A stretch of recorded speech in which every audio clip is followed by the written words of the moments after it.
Hello and welcome to the Roughneck Minute, a Movies by Minute podcast where we go over the movie Starship Troopers 1 minute at a time. I'm your host Johann. And I'm your other host Matthew. Today we will be going over minute 89. It starts with Owen saying that he had operations knowledge, and it ends with Rashek telling his troops to give it everything they've got. All right. So yeah, we learned that he's actually saying that he does have operations, but he's just not doing his own operation as we thought he was in the last minute. Yeah. So right at the beginning of the minute, like at 28:00, I see a poor man's Channing Tatum over his shoulder here. That is a kind of looking Channing Tatum dude looking kind of, you know, he reminds me of, he kind of reminds me of a cross between Channing Tatum and what's his face, his brother, one of the, no, you know what? He's a John Cena Channing Tatum lookalike. Yeah, that's what it is.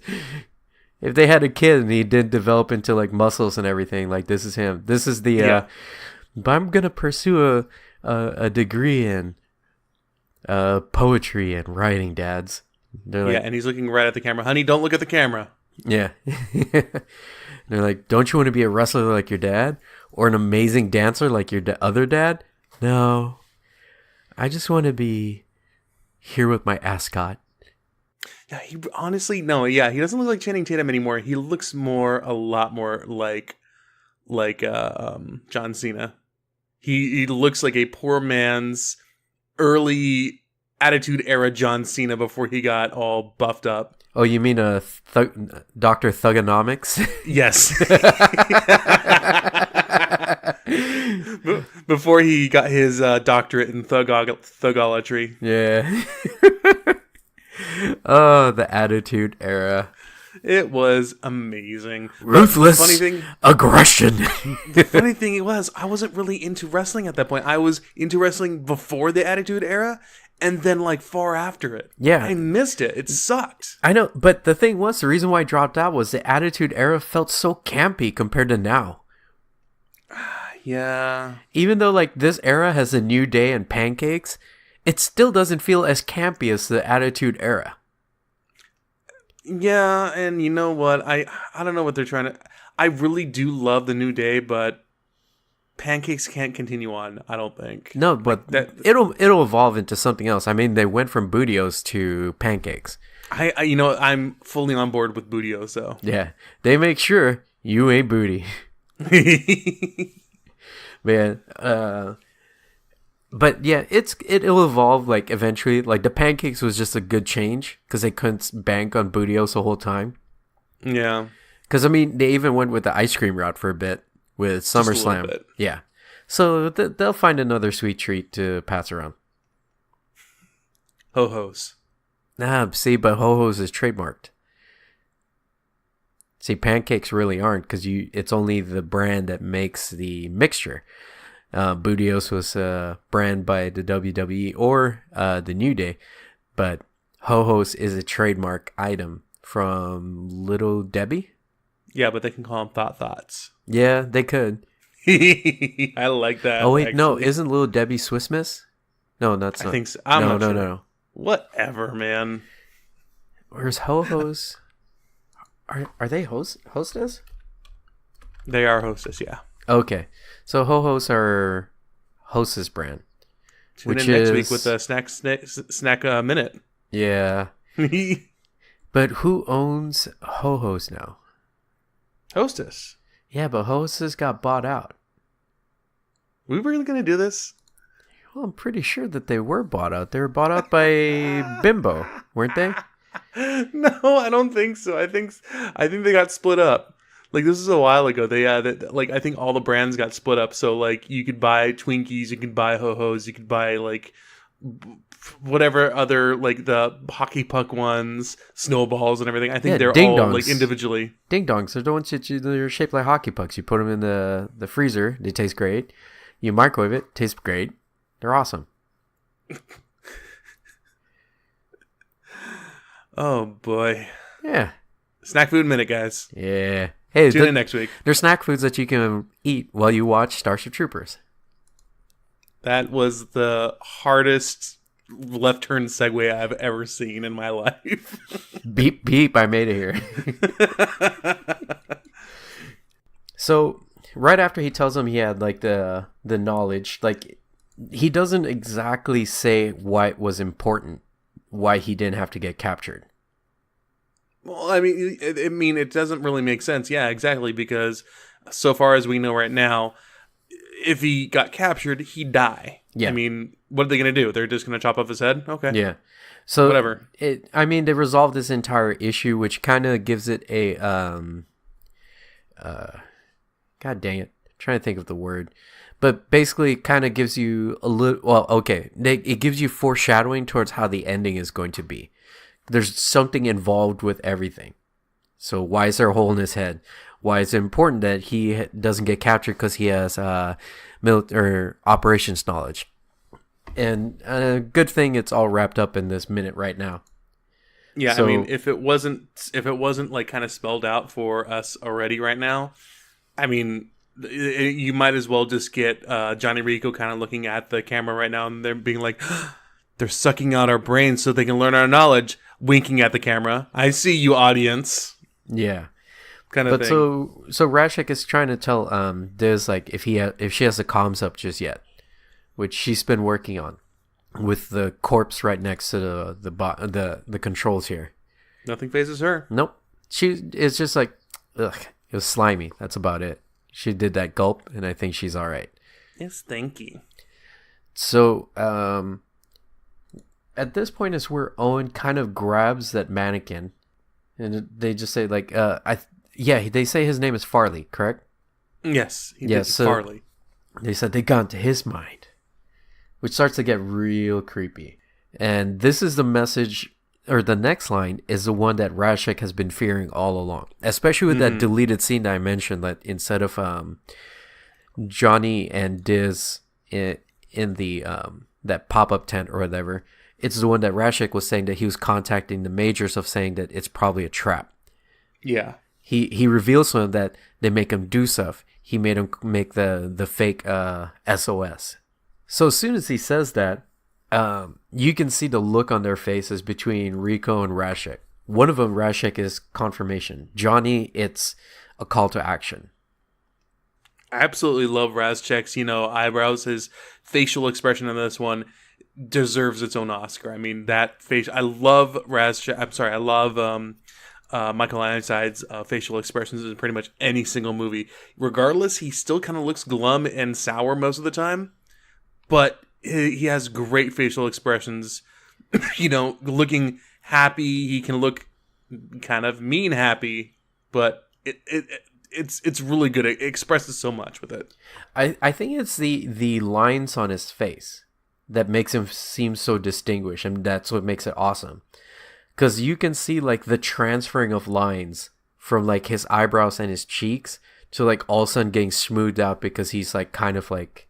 First, he's curious, like, what are you talking about? Oh, my God. Like, that transition of what's shown on his face, that part's amazing. Yeah. Like, it reminds me a little bit of Amelia Clark's eyebrows a little bit. Yeah. So, because you see the line showing up on his forehead... And when it goes away, you can kind of see the line showing up around his mouth, like he's biting his cheek because he just doesn't want to say what he's been thinking about this whole time. He's clenching his jaw a little bit. He's just like, oh, crap. Yeah, like, I was right. This is a trap, and I just led everybody to this trap. And they're all the roughnecks, too. Yeah, and so this face that he's making, that's his stomach sinking down. You know that feeling that you get when you, like, oh, shoot, I made a mistake, or oh, shoot, this is happening, and you get that, like, sinking feeling in your stomach. He just got that. Yeah. So that's just good acting right there. It really is. That's more. I can feel it. Yeah, that's more than just line delivery. This one's good. Mm-hmm. And Owens then goes on to say that they're just like us. They want to know us so they can kill us. So, yeah, now we're getting, okay, they're not just dumb bugs. Yeah. They are the lady at the very beginning of the movie, during the whole entire after the drop of Clendathu was correct. There is a bug that is probably smarter. They called it a trap. Yeah, but even what was the name of the actor who plays General Owen? Marshall Bell. So in this just like little segment here, even the acting between Michael Ironside and Marshall Bell, who plays General Owen, like this acting is top notch. Because his psychotic, where he's kind of losing touch at this point with reality, just that jutting bottom jaw makes it seem like he is insane. Yeah, just a little bit. And the way he's delivering the lines, like, they want to know us, so they can kill us. Like, you see these facial tics, like, right around the eyes, and it's just... It's really good, the way he does this. Yes. It's impressive acting. Both of these actors, I mean, I think both of these actors knew each other and met each other on the set of Total Recall as well, too, because they were both in the same movie. I don't think they had this... No, they did have a scene together when Quado does get killed. Yeah. So maybe they have like a... They kind of knew that the timing of each other, that they knew how to make the delivery. Mm-hmm. So this is a point where Rashek kind of ignores anything else that the general's saying, and he just like runs out to warn the Roughnecks. He actually says it over the radio as well, too. Yeah. So... He puts on his helmet. He immediately turns away from the general and starts talking to comps. Like he's just, because he's already disinterested in this general. Yeah. I think in a little sense, he has he's lost all respect for him because he hid.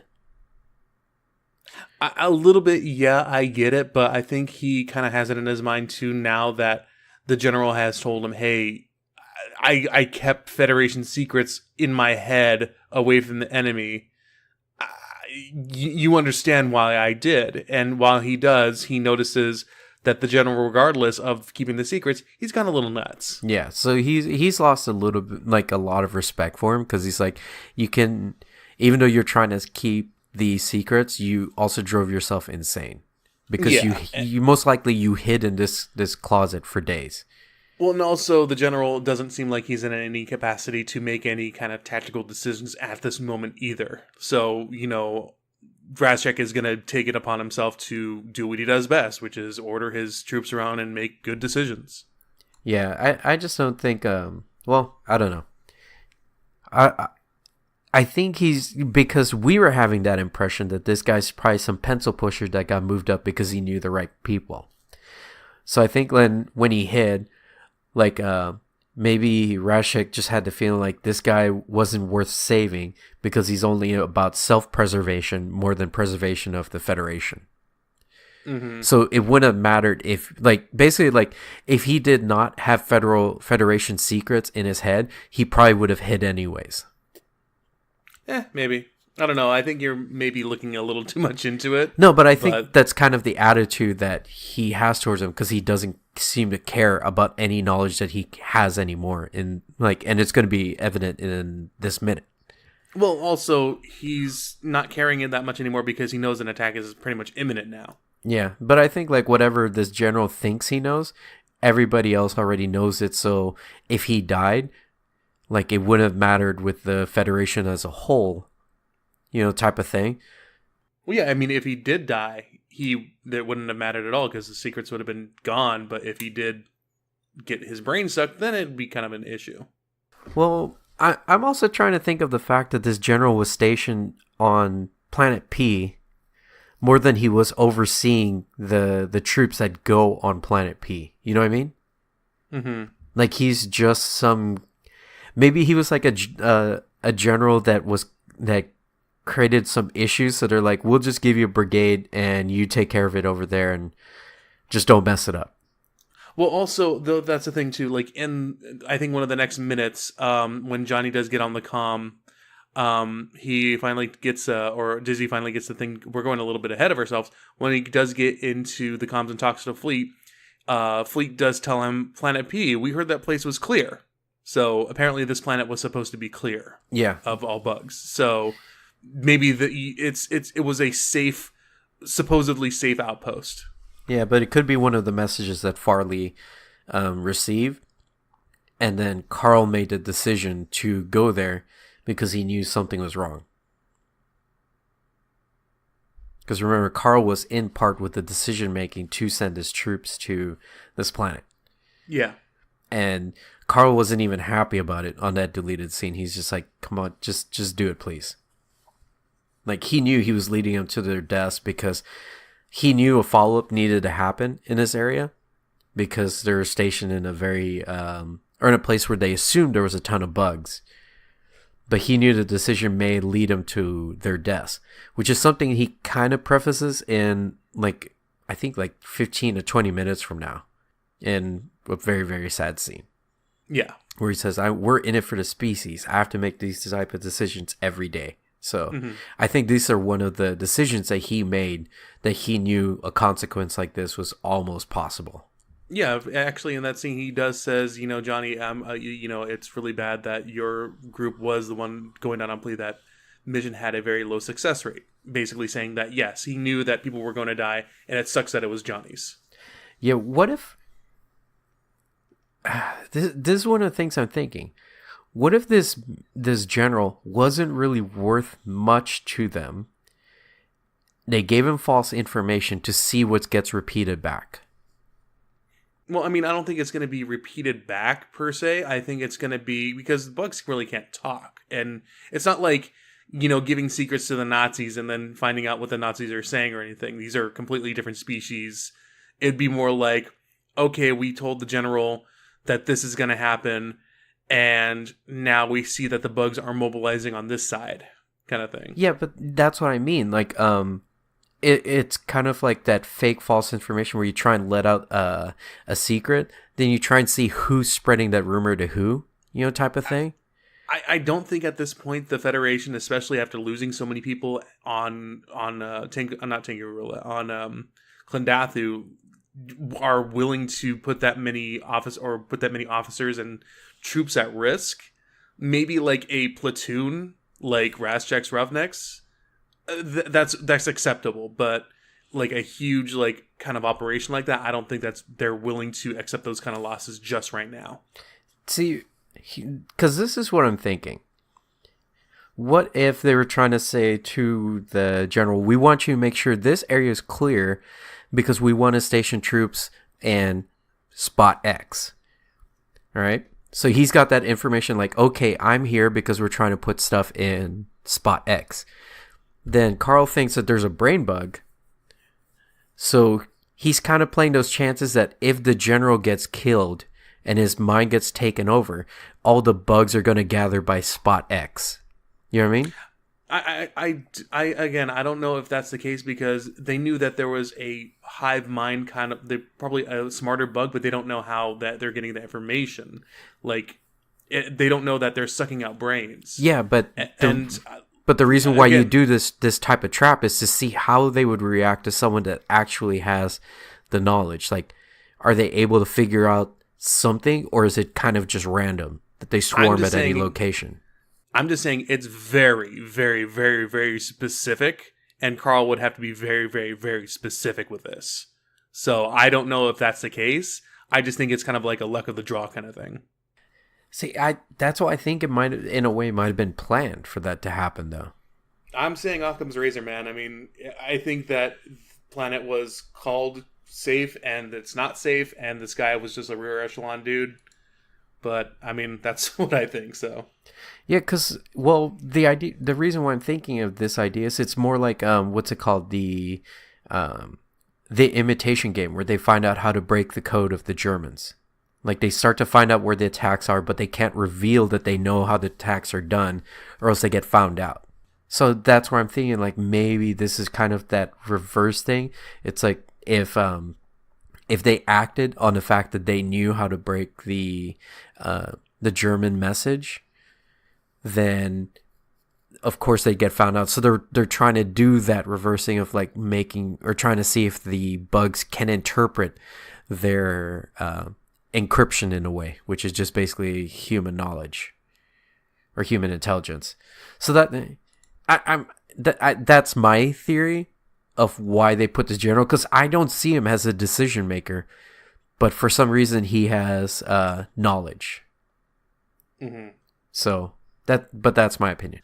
So if anybody wants to back up my theory or wants to go against it, or they actually back up Matt's theory, post your opinions over on the Facebook group. Why don't you? Roughneck Minute Billet. Yeah, let's plug our own page. Yeah, sure, why not? So yeah, General Owens then comes out and says, "Oh God, we're gonna die," and like in this kind of little manic voice. Yeah, the one like, what do you mean there's no rescue? Like, oh yeah, there's no boat coming down or anything. But yeah, that's what like we were mentioning about this actor. His delivery is great. This is on par with "Game over, man, game over." Kind of, yeah. Like, I mean, he just needs to say that he needs to get off of this chicken operation. Yeah, I mean, this is one of, like, when I remember first watching this movie, just like, God, this guy is so annoying. Mm-hmm. But then, like, kind of breaking it down, like how well he's delivered his lines, like this guy was really good. Yeah. I don't know, it just takes one of those people that like to be a good heel, you have to like know how to be hated. Like you can't just be a bad guy. And I think that's how he's delivering it. So yeah, Razchek does smack him around a little bit too. I really like that. But he doesn't use his metal hand. Yeah. That caused a little bit too much damage. And I'm actually at 1 hour, 28 minutes, and 45 seconds. And I do see one thing that the general is wearing that he should be wearing because he doesn't have a belt. Suspenders. Oh, God. Did that come back? Yo, that's right. He's wearing those weird suspenders. Not only that, but his shirt is riding up and you can kind of see his lower back a little bit. Yeah. Why are the suspenders tied on the inside? Because he's wearing his officer's jacket. No, it's on. He's got the black. It's in the inside of the pants. Yeah, there probably are for the pants themselves. They're probably have buttons on the inside. Yeah, but when Sugar had them, they were on the outside. I don't know, man. Maybe he has two pairs of pants. See, that would make sense if he brought them into the fridge with him. Like, why would... I don't think he would be, doing wardrobe changes in there. No, but he would bring an extra set of clothes and just start layering up. Again, it looks a little too small for him to do wardrobe changes. I'm just thinking that he is wearing it. We don't need to go over his... But you could be standing to put on pants, I mean... Yeah, but you need to pull your feet up and, put shoes on or take shoes off and, maneuver around a little bit. I mean, have you tried, putting on pants in a very, very confined space? Yeah, I guess you're right. It's kind of hard. Yeah. Unless he was starting a fashion trend. It's like, this is going to be fetch. Stop trying to make that happen. That's not this podcast. I know, but it's a quote. It's a quote. Yeah. So Razchek tells him that he needs to control himself. Owen says, "I can't. You might as well just shoot me." Which Razchek kind of takes as an invitation, like, "Oh, really? Okay. Let me just get on that."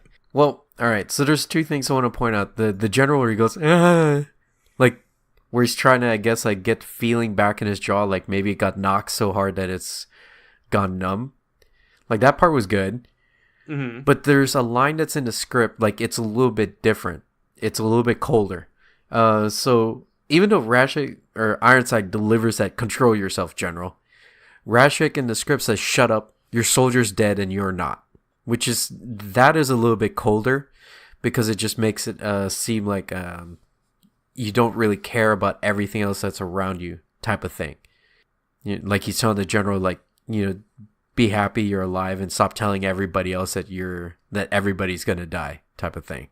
Mm-hmm. And then that's when then General Owen says, "I know, I wish you'd shoot me." And Razchek says, "I oughta." So the few things that change here is Rico obviously saving the general's life, more or less, because Razchek is getting ready to put a round through him right now, and Johnny has seen that he will do that. Well, yeah, I mean, Razchek is kind of a no-nonsense guy. If you're not doing your job, he's going to kill you. And this general didn't do his job, and he's still not doing his job, and he's kind of a liability at this moment. Yeah. But in the script, Johnny doesn't do that. Ace does. Ace comes down right next to him and says, "Lieutenant, we got trouble." And then that's when they kind of disperse from killing the general. Yeah, well, Rico does it instead and says he's just a little bit out of his mind. Yeah, that's actually kind of a cool line.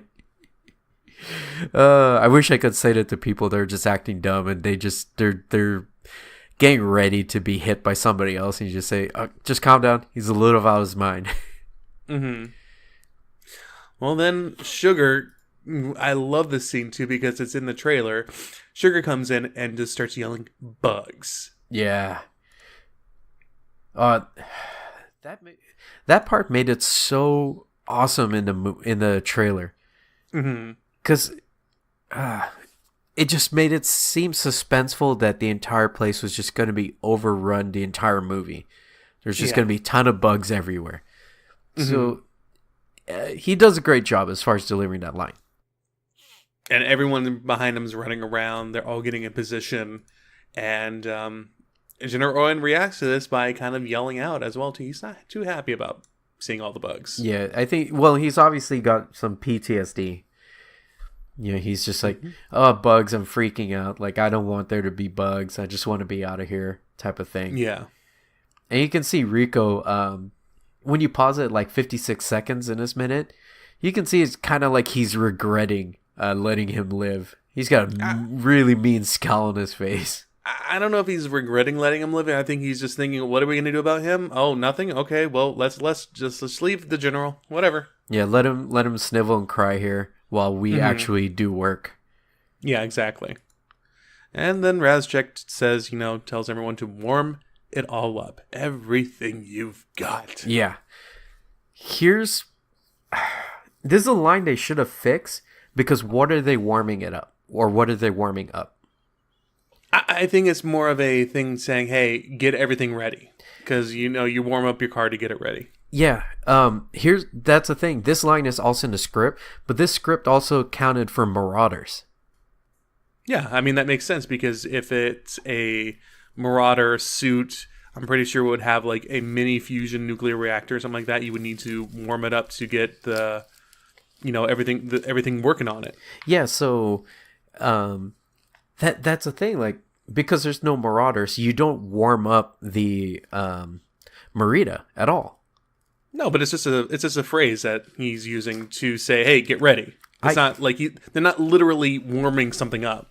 Yeah, I know, but see, that's where I think it's weird, because it's not used in any other way throughout like anything.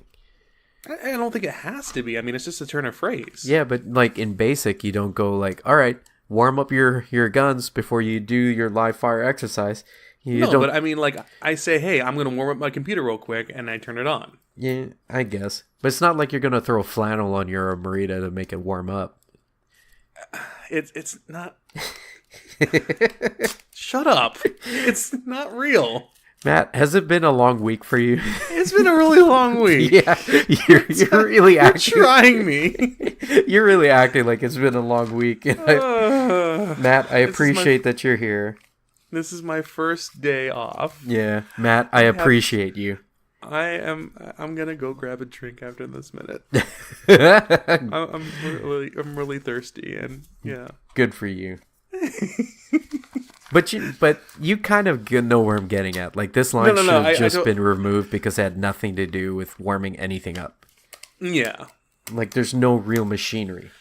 I still like the phrase though, "warm it up," just because.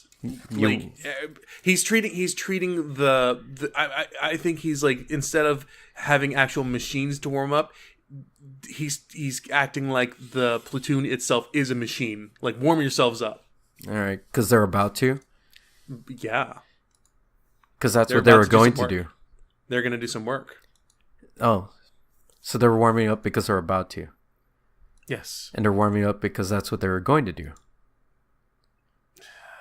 Yeah. How many people here recognize the Crisscross song on that?